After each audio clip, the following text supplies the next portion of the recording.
సాంబశివరావు, నువ్వు కూడా పాటలు కదా వింటావా? అలా అయితే నీకొక పిట్ట కథ చెప్పాల్సిందే. టిక్కు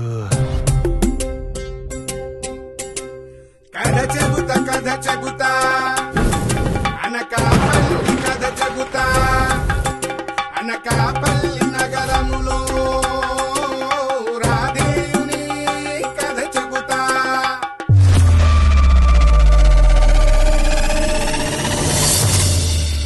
అనకాపల్లిలో సిన్నడి కథ, ఆతుంటని కుర్రడి ప్రేమ కథ. యావెక్కువ దానికి పరుగులెట్టే సూర్యుడు కథ, ఆ కర్ణుని కథ.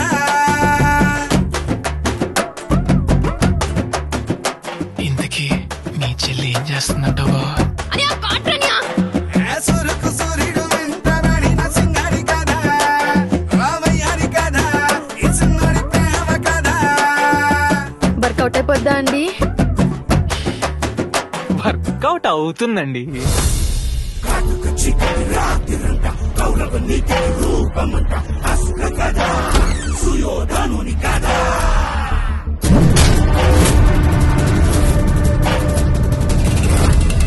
వెలుగు చీకటి కలుసుకున్న చీకటి రంగులో వెలుగుతున్న మైత్రి కథ, తండ్రి కథ. ఏం చేస్తావురా?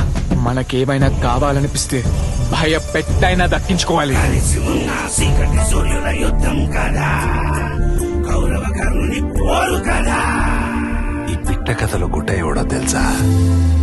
నీ కొడుకు సూర్య.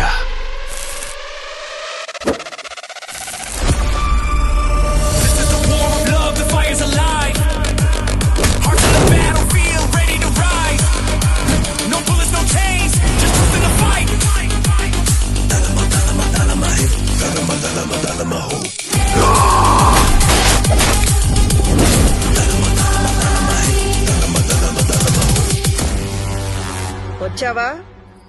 ఏంట్రా లేటు? కొంచెం లేట్ అయింది. రే, అదే కదరా అడుగుతున్నాను. రే,